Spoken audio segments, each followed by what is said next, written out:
Local talk.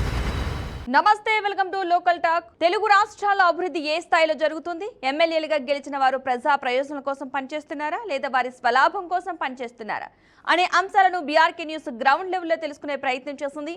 ఈ క్రమంలో పలు ఆసక్తికర విషయాలు తెలుసుకున్నాం.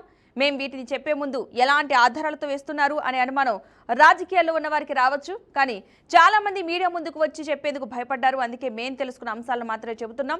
ఇక ఇంకెందుకు ఆలస్యం, మరి ఎవరి పనితీరు ఎలా ఉందో నియోజకవర్గాల వారీగా ఇప్పుడు తెలుసుకుందాం. శ్రీకాకుళం జిల్లాలోని నియోజకవర్గం నరసన్నపేట. నియోజకవర్గ ప్రస్తుత ఎమ్మెల్యే బగ్గు రమణమూర్తి 2024 అసెంబ్లీ ఎన్నికల్లో టీడీపీ అభ్యర్థి బగ్గు రమణమూర్తి గెలుపొందడం జరిగింది. వైసీపీ అభ్యర్థి అయినటువంటి ధర్మాన కృష్ణదాస్ పై 29,371 ఓట్ల భారీ మెజార్టీతో విజయం సాధించారు. ఇక అంతకుముందు 2019 అసెంబ్లీ ఎన్నికల్లో వైసీపీ నుంచి ధర్మాన కృష్ణదాస్ గెలుపొందడం జరిగింది. టీడీపీ అభ్యర్థి అయినటువంటి బగ్గు రమణమూర్తిపై 19,555 ఓట్ల మెజార్టీతో విజయం సాధించారు. ఇక అంతకుముందు 2014 అసెంబ్లీ ఎన్నికల్లో టీడీపీ నుంచి బగ్గు రమణమూర్తి గెలుపొందడం జరిగింది. వైసీపీ అభ్యర్థి ధర్మాన కృష్ణదాసుపై 4,800 ఓట్ల ఆధిక్యంతో విజయం సాధించారు.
ఒకవైపు క్లీన్ ఇమేజ్, మరోవైపు ద్వితీయ శ్రేణి నాయకత్వంలో అసంతృప్తి. 2 సార్లు ఎమ్మెల్యేగా గెలిచినప్పటికీ అభివృద్ధి పనులు మాత్రం నత్తనడకన సాగుతున్నాయి. కూటమి నాయకులను ఎందుకు సమన్వయం చేసుకోలేకపోతున్నారు?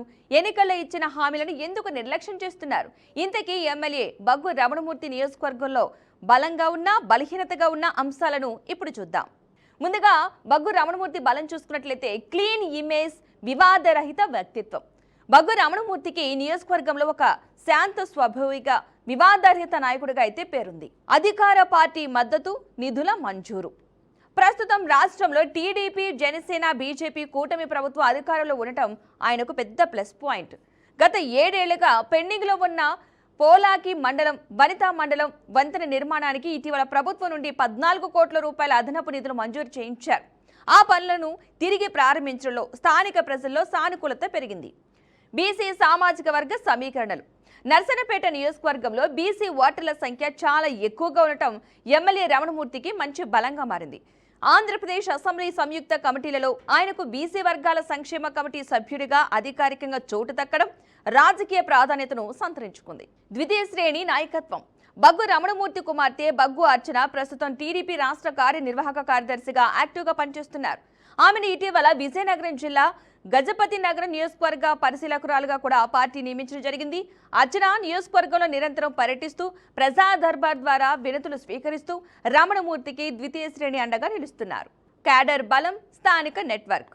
2019లో ఓడిపోయిన నియోజకవర్గంలోనే ఉండటంతో కార్యకర్తల్లో మరింత నమ్మకాన్ని పెంచుకున్నారు. దీంతో స్థానికంగా క్యాడర్ బలాన్ని పెంచుకుని తిరిగి 2024లో విజయం సాధించారు.